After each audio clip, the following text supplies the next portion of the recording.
All right, Nick and Andy, Manchester United against Arsenal. Always a massive game in the football calendar, but this weekend is huge, especially for Arsenal, given the situation in the title race, where they're at.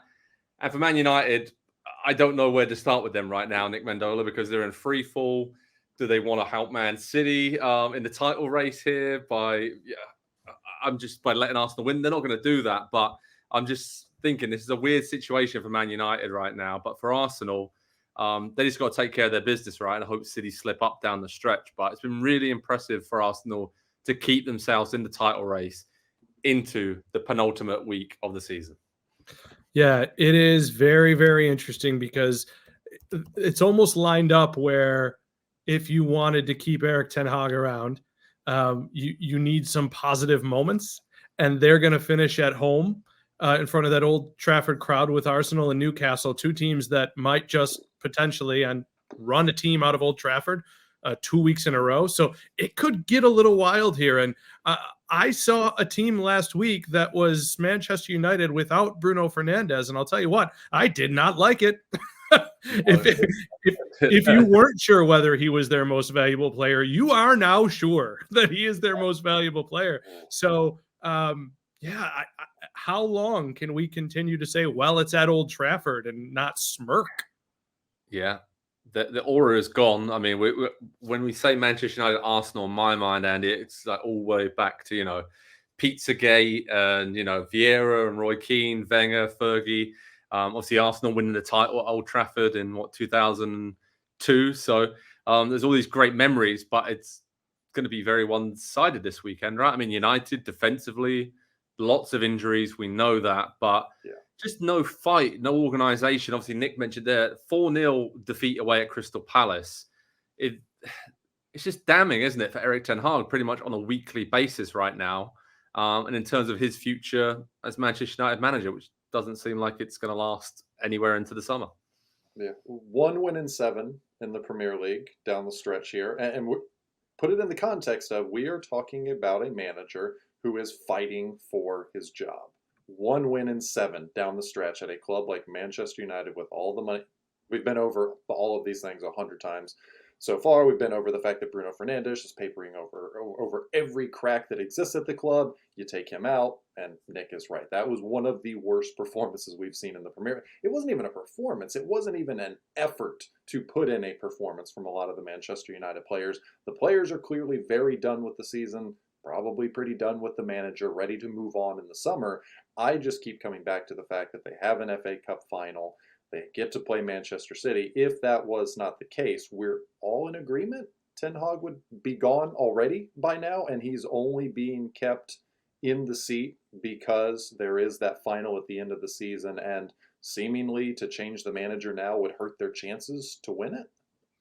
Probably, right, Nick? I mean, that's the only thing to maybe give him an opportunity because given everything that's gone on, seems like a decent bloke and to give him a chance of winning silverware, FA Cup, walk off into the sunset. Okay, I won a couple of trophies, didn't go great, but, I don't know. Do you agree with what Andy said there? Because Ineos, the development, the investment, the way they're rebuilding the footballing side of it, and Jason Wilcox coming in as sporting director, I think it all basically adds up to a totally different style of play coming in at Manchester United, and Erik ten Hag isn't going to be part of that, is he?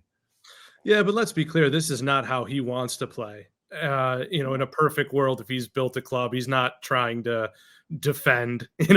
He's trying to take Man United to people. There's something to it in a vacuum. When you hear him talk about the injuries, he's not wrong.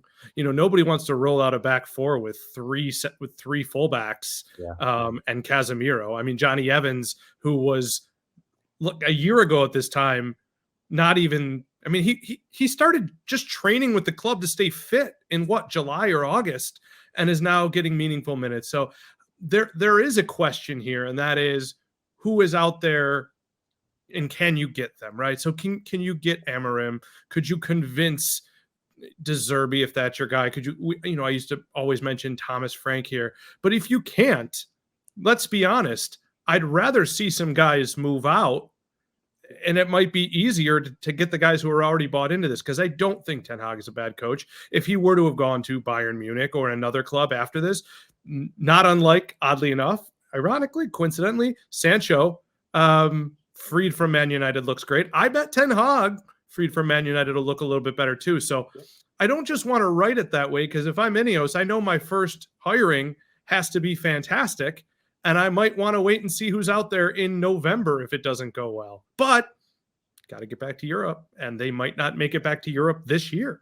Yeah, it's true. It's good just see Tommy Tuchel just turning up at Old Trafford. It just seems like it would be a good fit right now in the project, and he has a lot of experience at huge teams. But we'll wait and see what happens. As for Arsenal, I was lucky enough to catch up with their skipper, Martin Odegaard, last weekend after their victory against Bournemouth, and asked him a few questions about the controlling of the emotions at this point of the season, because there's one point in that game where they lost control on the pitch, and on the sidelines, Arteta was trying to calm everyone down, the fans and players included. And then within 10 seconds, Odegaard was firing the fans up and trying to... So it's just a real seesaw of emotions right now for Arsenal as they try and cling on in the title race. They know that they need Man City to slip up here down the stretch. But, big away days, Andy, they've been a lot better this season in sort of controlling the emotion of these occasions. We think about going to Anfield and drawing, the same at Man City, obviously beating Spurs. They have taken that next step emotionally, it seems. And I think Odegaard is, him and Rice in midfield are probably a big part of that, right? The way they dictate the tempo and just have pure control over everything they're doing. That was what we said in the summer, right? Is they needed a player in that position that can help them slow things down when it needs to be slowed down a bit. You could probably liken that to calm the emotion down just a little bit, but also somebody that can step on the gas and raise the tempo, get the emotion of the crowd and the players and the bench up. And they got that in Declan Rice, obviously, in the summer, and it has made them so much more stable. You bring up the away form there, Joe. They've dropped 2 points away from home since the end of January. That's really, really incredible form down the stretch of the season. They've gone away to Manchester City, and that's where they dropped the points. They got to win away to Spurs. They haven't played a ton of the big teams away in that period, but they have 6-0 win over West Ham, 5-0 win over Burnley, 6-0 over Sheffield United, 3-0 over Brighton. Like, they have absolutely dominated. Aside from Spurs, nobody's scored on them when they are away from home since the end of January. That probably right there is the most impressive stat of the Arsenal season. It's not the fact that they're a young team in the title race with 2 games to go, that they're leading. It's none of that. It's that right there that has made everything else that we talk about more zoomed out. I think it makes that possible.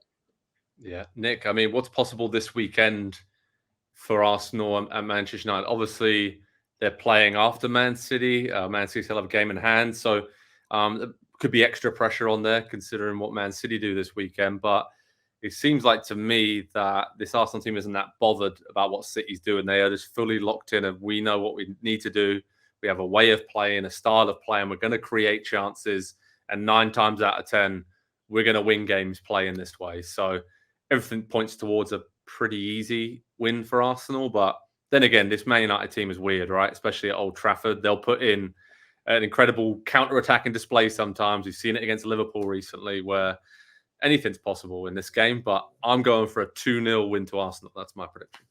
Yeah, it's hard to go too blowout-y because it's at Old Trafford. But I'll tell you what, look, the reason that Man United have been able to pick up those surprise results this year is because they have some elite players who, when they're at the peak of their powers, they're great. I mean, when Bruno's fantastic anyways, Højlund, we haven't seen him at his best in a while, but he's shown something.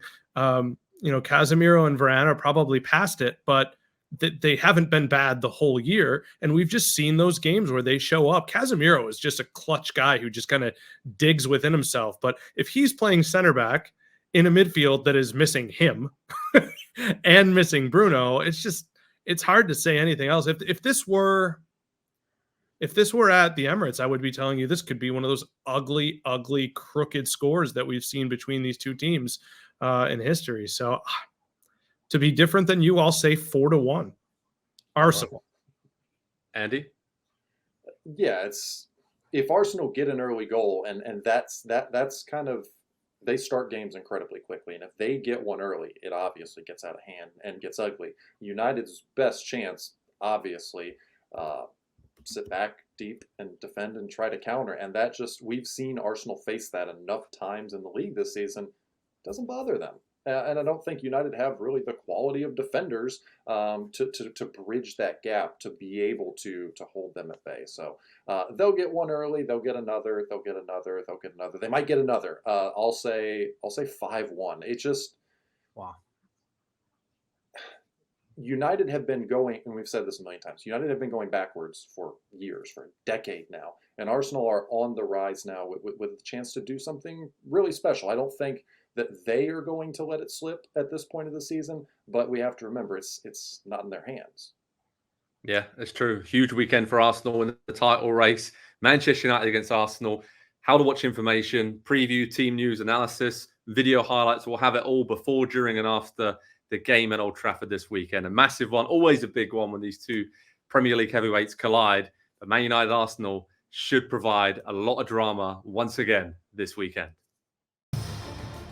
Hi there, I'm Rebecca Lowe, studio host for NBC's coverage of the Premier League. Don't forget to hit subscribe to watch more videos all season long. And for even more Premier League content, from original series to live matches, head over to Peacock. And be sure to tune in for Premier League mornings every weekend on USA Network and on Peacock. We will see you there.